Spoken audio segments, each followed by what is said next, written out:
सन्यास कब ले लेना चाहिए मैया? मैया सन्यास कब ले लेना चाहिए? 4 साल में? 60 तो आपकी होगी 60, फिर हुआ सन्यास। 60 साल कह रही है मैया जी, 60 साल में सन्यास ले लेना चाहिए। वैसे 75 साल बताया है, सन्यास की उम्र है 75 साल।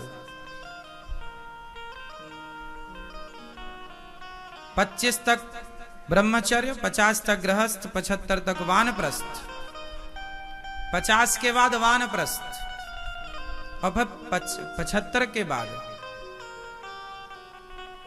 है ना सन्यास। 25 को 4 भागों में डिवाइड कर दीजिए। 25 ब्रह्मचर्य, 25 गृहस्थ, 25 साल ये वानप्रस्थ क्या है? वानप्रस्थाश्रम का मतलब क्या है? वन की ओर प्रस्थान, वानप्रस्थ। वानप्रस्थाश्रम मतलब वन मतलब जंगल की ओर क्या करेंगे? प्रस्थान, वानप्रस्थ आश्रम मतलब भ्रमण। मतलब 50 साल तक गृहस्थी में रहो, मस्त पत्नी के साथ, बच्चों के साथ, जिम्मेदारियों के साथ, कमाओ पैसा, फैक्ट्री, बिजनेस, व्यापार चलाओ, खूब पैसा कमा लो 50 साल तक जोर लगा के। पर 50 के बाद फिर भ्रमण, संसार से मोह कम, परिवार से नाता कम, अब तीर्थों की यात्रा, वानप्रस्थ, वन की ओर प्रस्थान। तीर्थ एकनाथ जगन्नाथ जी में रहो 1 महीना, तिरुपति बालाजी में रहो 1 महीना, विठलनाथ जी के चरणों में रहो 1 महीना, बद्रीनाथ जी में रहो 1 महीना, द्वारिकानाथ जी में रहो 1 महीना। ऐसे तीर्थों में टाइम अपना बिताओ। और जब 25 साल भ्रमण कर लो, सारे तीर्थों का सेवन कर लो, सत्संग कर लो, और जब सत्संग करेंगे, सेवन करेंगे तीर्थों का, तो 25 साल तक इतना करोगे तो अपने आप पक जाओगे। और जब पक जाओगे तो यही तो सन्यास हो जाएगा। फिर अपने आप आपका मन संसार से हट जाए, सन्यास हो गया।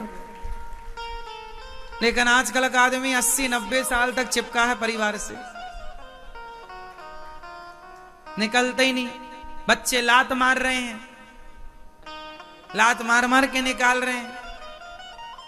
एक बार महाराष्ट्र के एक संत हुए, नामदेव जी।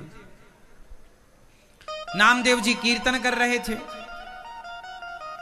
गांव की गली से कीर्तन करते हुए निकले तो एक गली में एक बाप बेटे का झगड़ा चल रहा था। बेटा अपने बाप को जूते से मार रहा था। बेटा अपने बाप को गालियां दे रहा है, बेटा अपने बाप को गालियां दे रहा है, जूते से मार रहा है। नामदेव जी वहीं कीर्तन कर रहे थे बगल में। नामदेव जी को बड़ी दया आई, राम राम राम राम राम, कल युग आ गया है। एक काम कर, जो जूता खा रहा था उस आदमी को नामदेव जी ने किया, भैया चलो तुम हमारे संग हो जाओ, हम संत हैं, क्यों जूता खा रहे हो अपने बच्चों की, चलो भजन करो भगवान का। बेटा निकाल रहा, चलो निकलो तो हमारे संग आओ, चलो हमारे संग कीर्तन करना, भजन करना। वो बाप बोला, ए पागल हो गया है बाबा, भाग यहां से, मेरा बेटा है, वो जूता मारे कुछ मारे, तुझे क्या करना है। तो आज नामदेव जी बोले, हे भगवान, जाको प्रभु दारुण दुख देही, ताकि मति पहले हर ले। जिसको भगवान दुख देते हैं कर्मों के अनुसार, उसकी मति पहले ही हर लेते हैं।